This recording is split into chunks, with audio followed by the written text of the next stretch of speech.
work that's in this exhibition was acquired by Henry Ergas's private/public collection that's now defunct. And this Glenn Barclay, who was curating that collection, acquired a whole lot of my work and had never been acquired before by any sort of collectors of note that I knew of, or anything vaguely public. So that felt important for me. And then this work had then got, when that collection was broken down, my work fortunately went to the MCA. So that has been nice for me, and it's nice because I've mostly worked in Sydney and studied in Sydney. I've always felt engaged with that institution and, you know, people that are there and stuff, and then being in Primavera in 2010, so I feel like that's an institution that I'm like a part of in a different way. It's nice to have your work in public collections because you feel like you can kind of, in moments of self-doubt, you can say, no, I'm a real artist. I've got my work in the Art Gallery of New South Wales. Carry on making work. That work that I have in the show, I made in during, I guess, a little studio residency that I had at Stone Villa in Marrickville. So I just had a studio space there for 6 months, and it was really near where I lived, and I just went through a very productive phase that I wasn't working towards anything, and I just was making lots of stuff, and it was very freeing. And I also made, at the same time, another work that the MCA has that's a sort of a sister work to this one, which is a little packet of red dots, like sold dots, and a little envelope out of fimo. And that's a useless, powerful work as well. And I think of those two works, they don't like part of the same work, but they're sort of to do with things in the gallery space, and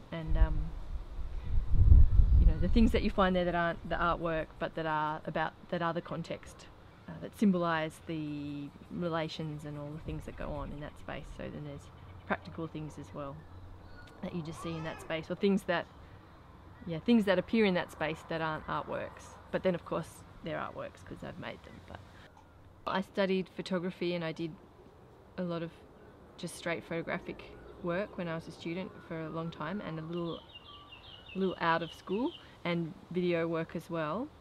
And things shifted probably when I started using the polymer clay and making objects, and that really freed things up for me, I think, because it was really untechnical, and I don't know, I didn't have any rules about how I was going to do that, so I could just start again and make whatever I wanted. I think it's something that comes from thinking photographically and coming to the sculpture works I make, coming from photography at a point of exhaustion with photography, because of there's so much of it, and it's so easy to just keep making photographs.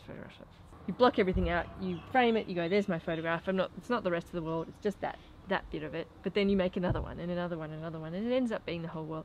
And because it's so fast to make a photograph, theoretically, well, depending on what kind of photographs you make, whereas to work this way, I'm forcing more consideration of each frame or each selection, I guess, and so in that way it strips it back a bit. I sort of just think that the ideas, or the thing that spurs you to make the work, is only useful in as much as it spurs you to make the work, and then that disappears, falls away, and you've got the work. And whether it was a good idea or not, or whether the context was interesting or not, or it's a worthy idea or not, it doesn't matter anymore, because it's in the work or it isn't. I feel like if it's dependent on all this other information about it to make it interesting, then that's disappointing to me. That's why you make the thing that you make, otherwise you would just write about it. Here's my artist statement, I suppose I could make that, but you know, it has to be, there's no point in making it if it could be encapsulated in any way other than having made it. Yeah, I think it should be fun, and I don't mean to look at necessarily, although probably my work comes across like that. I think if there's no pleasure in it for the maker, speaking for myself, I mean, some artists make work about suffering and they have to suffer, but I feel like I want to do it out of love and some sort of being in a zone, I think, as well. It's just much harder to do something if you don't enjoy it, and what is the point of all the sacrifices you make to be an artist if you're not enjoying yourself? Then why do it? Yeah.